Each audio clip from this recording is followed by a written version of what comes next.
চট্টগ্রাম মহানগরীর হালিশহর থানার Agrabad B4 access road এলাকায় মাটি খননের সময় দুর্ঘটনায় 2 শ্রমিক মারা গেছে। গুরুতর আহত হয়েছেন আরও 2 জন।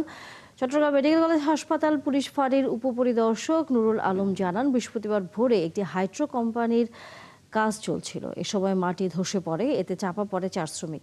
পরে ফায়ার সার্ভিসের কর্মীরা তাদের উদ্ধার করে চট্টগ্রাম মেডিকেলে নিয়ে গেলে চিকিৎসকরা 2 জনকে মৃত ঘোষণা করেন। আহত সাগর ও এরশাদের চিকিৎসা চলছে চট্টগ্রাম মেডিকেলে। চট্টগ্রামের আগ্রাবাদ C4 এক্সেস রোড এলাকা থেকে আমাদের সাথে যুক্ত হচ্ছেন এই বিষয়ে বিস্তারিত খবর নিয়ে সহকর্মী প্রণবেশ চক্রবর্তী।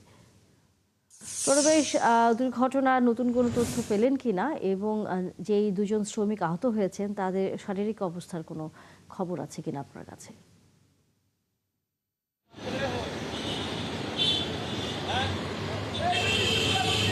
আমি এখন অবস্থান করছি চট্টগ্রামের আগ্রাবাদের অ্যাক্সেস রোড, যেখানে দুর্ঘটনায় 2 জন শ্রমিক নিহত হয়েছেন মাটি ধসে পড়ে।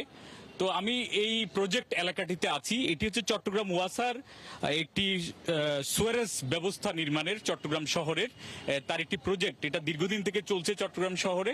তো আমার সামনে আমি দেখতে পাচ্ছি এটা একটা বিশাল গর্ত করা হয়েছে এবং এখানে আসলে সুয়ারেজের যে লাইনগুলো এখানে এসে একত্রিত হবে। আর এই বিশাল গর্তের সামনে ঠিক সামনেই এখানে প্রায় 3 মিটার গর্ত করা হয়েছিল।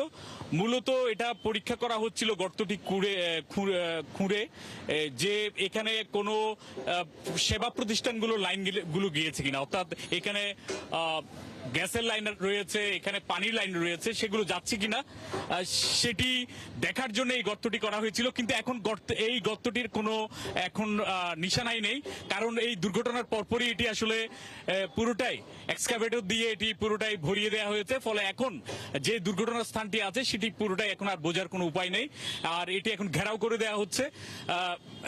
এখানে মূলত সুয়ারেজ ব্যবস্থার যে প্রজেক্টটি চলছিল, আমরা জানতে পেরেছি চায়না হাইড্রো নামে একটি কোম্পানি এটির কাজ নিয়েছে এবং সেখান থেকেই মূলত কন্ট্রাক্টররা এই শ্রমিকদেরকে নিয়োগ দিয়েছিলেন বলে আমরা জানতে পেরেছি। যারা নাইট শিফটের দায়িত্ব ছিলেন তারাই এখানে 4 জন ছিলেন এবং এই 4 জন এর মধ্যে 2 জন নিহত হয়েছে বলে আমরা জানতে পেরেছি। ধন্যবাদ প্রণবেশ। আমরা ফিরবো এই বিষয়ে পরবর্তীতে আরো তথ্য জানবার জন্য। দর্শক সহকর্মী প্রণবেশ চক্রবর্তী ছিলেন আমাদের সাথে চট্টগ্রাম থেকে।